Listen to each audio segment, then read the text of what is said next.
Bonjour, voici une mouche très populaire pour la pêche à la Wananiche et le saumon. Elle s'appelle Magog Smelt et nous allons la monter ensemble sur un hameçon du type spey. Elle se pêche bien au swing et aussi à la traîne. L'hameçon que nous allons utiliser, c'est un Daiichi 2051 dans la grandeur 5. J'aime bien travailler avec ces hameçons-là, par contre, ils sont un peu dispendieux. Maintenant, nous sommes prêts à monter notre mouche. Alors, ce qu'on va faire, on va installer notre hameçon dans notre vise. C'est le Daiichi numéro 5. Pour le choix du fil, je vais monter ma mouche avec du fil Uni-Thread dans la grandeur 8.0. Ceci va me permettre d'avoir une petite tête et de minimiser le nombre de tours que je vais faire. Puis on va mettre un petit peu de thread Uni-Thread dans 8.0 dans le noir. Ok, on va commencer ça comme ça. Ici à peu près. Comme ça, on va fermer cet ardillon de l'hameçon spey. On brise l'excédent. Puis on essaie de mettre un peu de fil. Aller jusqu'à la pointe en fait. À peu près comme ça, de cette façon-là. Puis on revient. Parce que je vais vouloir mettre le braid pour le corps à partir du haut. Lorsqu'arrive le temps de choisir le matériel pour faire le corps, le choix n'est pas évident. Sur le marché présentement, on a vraiment beaucoup de matériel qui se propose comme choix, mais le choix final reste avec vous. Moi, pour le moment, j'ai décidé de faire le corps avec du braid de cette couleur-là.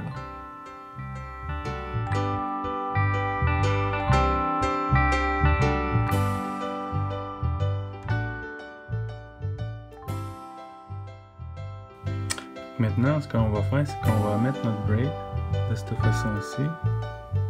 On va le sécuriser. Puis vous voyez, je ne l'ai pas mis tout à fait en avant. Je me garde beaucoup de place pour que je puisse faire une belle tête. Pour pas avoir trop de matériel en avant.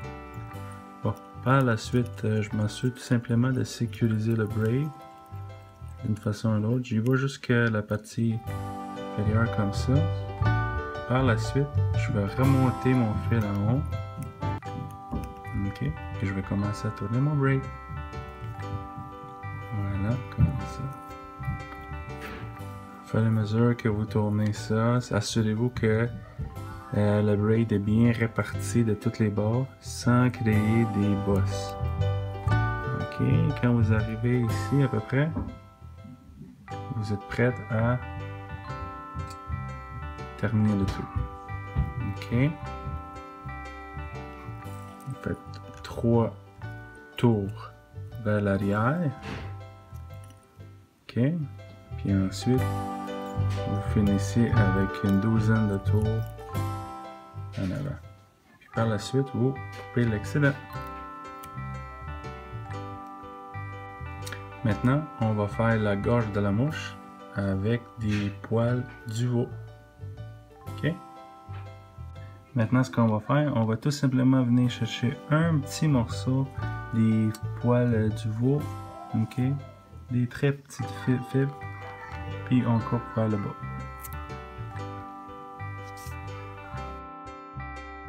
Maintenant, on va placer ces fibres.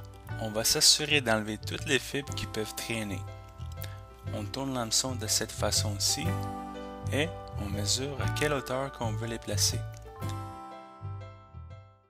Avec la main gauche, on tient les fibres et on s'assure de donner au moins 3-4 bons tours. On remplace ensuite nos fibres ici pour qu'on puisse voir ce qui se passe. Ok. On donne un autre tour comme ça. On s'assure que tout est beau. Et voilà.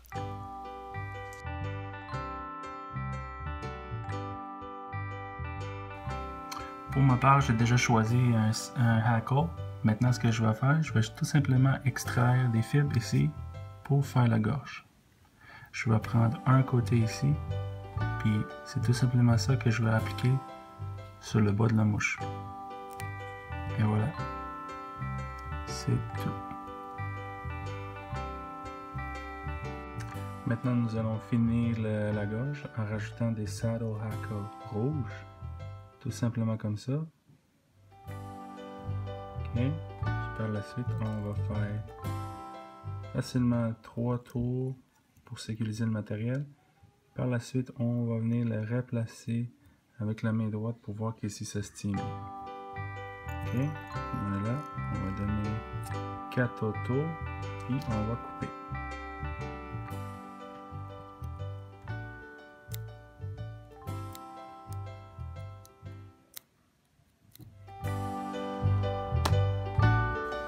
Avec des ciseaux adaptés, coupez une petite section des poils jaunes du chevreuil.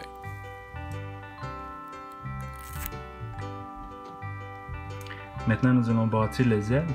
Fait que ce qu'on va mettre, c'est la queue de chevreuil en jaune pour commencer sur le bas. Fait qu'on la place délicatement. Puis on fait encore 2 tours pour regarder si tout est bien placé. On le replace. Ok, ça semble être correct. On peut mettre 2 autres tours maximum pour sécuriser le tout. Parce qu'oubliez pas, on va avoir une petite tête. Maintenant, nous allons prendre des poils de chevreuil blanc que nous allons placer au milieu. Et lorsque vous allez couper les poils, assurez-vous d'utiliser les ciseaux adaptés.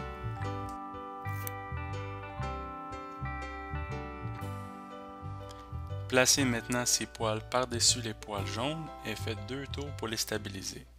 Lorsque vous êtes certain de votre placement, faites quelques autres tours pour s'assurer que le tout se tient bien.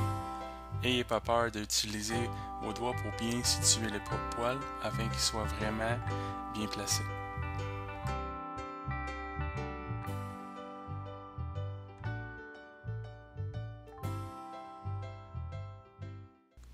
C'est maintenant le temps de mettre les derniers poils de chevreuil sur votre mouche. C'est la couleur mauve qui va se placer sur le dos.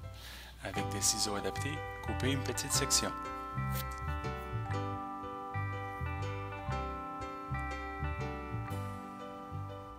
Maintenant, nous allons placer notre dernière couleur. C'est le mauve qui termine cette mouche. Finalement, nous allons avoir nos couleurs de notre éperlin. On prend toujours une petite pincée et on fait 2 tours. Lorsque le tout nous semble bon, on donne 4 tours additionnels pour s'assurer que le tout se tient très bien. Ensuite, on replace et on s'assure que tous les poils sont un par-dessus l'autre.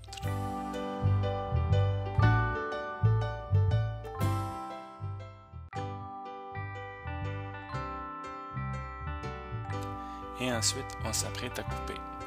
Avec des ciseaux adaptés, coupez en diagonale les poils qui dépassent. Maintenant, on peut finir un petit peu notre tête, mais pas trop parce qu'il va falloir placer maintenant les autres matériels. Maintenant, nous allons ajouter notre matériel synthétique sur le dos. Ce qu'on fait, c'est qu'on va essayer de juste de pincher avec les doigts pour donner un petit profil au niveau des fibres. Vous voyez ici, on a un beau petit profil, fait que c'est pas coupé tout droit. Fait que ça, on va placer sur le dos. Voilà, maintenant c'est le temps de le déplacer, ces fibres-là. On les place, que ça dépasse légèrement les poils de chevreuil, comme ça. On tire un petit peu encore. Voilà. On va pincer le tout, puis on va attacher. Comme d'habitude, on donne 2-3 tours, puis on regarde est-ce que ça se tient bien. Ici, je pense qu'on a bien fait ça. On va donner 2-3 autres tours, et ensuite on est prêt à couper en biseau. Comme ça. On va venir finir la tête. Comme on peut se voir, la tête est très petite, puis elle a un beau profil.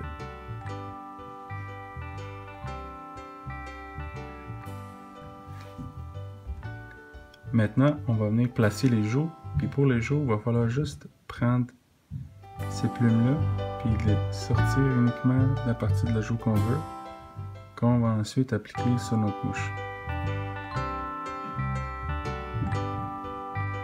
Voici. Fait que là, maintenant, on va appliquer la joue du côté droit de la mouche, comme ça. Fait qu'on va stripper les poils, comme ça, pour venir appliquer sur la mouche. d'abord, on peut couper l'excédent. Puis, tout donner juste 2 tours. Ok, vous voyez, ça se place bien. On va répéter la même chose de l'autre bord. Maintenant, on va venir le placer de l'autre côté, comme ça.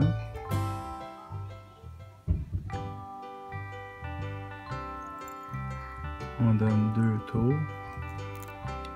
Puis on regarde si le tout est bien symétrique. Wow, voilà.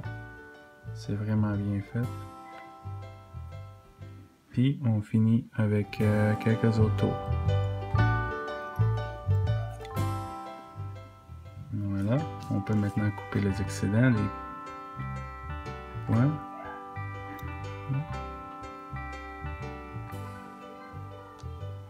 Puis maintenant, on est prêt à placer le Jungle Cock. Nous allons maintenant faire le choix de nos yeux. Pour les yeux, on va utiliser du Jungle Cock. C'est un matériel qui est assez dispendieux, mais qui rajoute un effet esthétique à vos mouches. Ici, il sera important de prendre les plumes de chaque côté de la cape. Je commence par le côté gauche, et par la suite, je cherche une plume sœur de l'autre côté. De cette façon, il sera plus facile de placer sur votre hameçon. Placer les yeux du Jungle Cock du premier coup, ce n'est vraiment pas facile.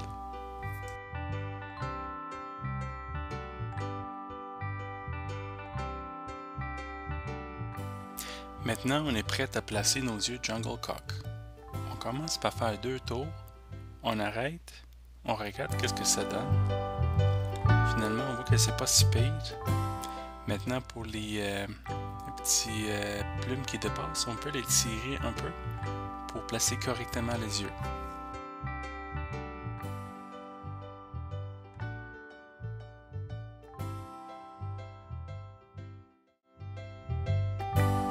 Maintenant, on va faire la partie de l'autre côté, comme ça. On donne quelques tours. On va donner 2 autres tours. Je pense que ça va être bien comme ça. On finit par tirer un petit peu. On s'assure que tout est symétrique de chaque côté. Puis là, on va finir la tête. On va donner quelques tours. Et ensuite, on coupe. Évidemment, il faut utiliser des ciseaux adaptés pour faire une meilleure coupe. Notre mouche est presque faite. Maintenant, il faut finir la tête. Ce qu'on va faire maintenant, c'est qu'on va finir la tête.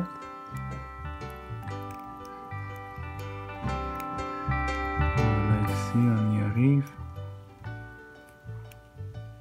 Tranquillement, on couvre toute la tête. Nous avons déjà notre mouche.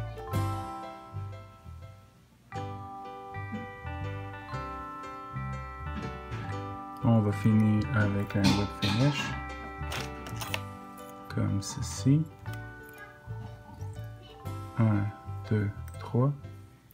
Puis on peut le faire une autre fois. 1, 2, 3. Voilà. Puis on coupe.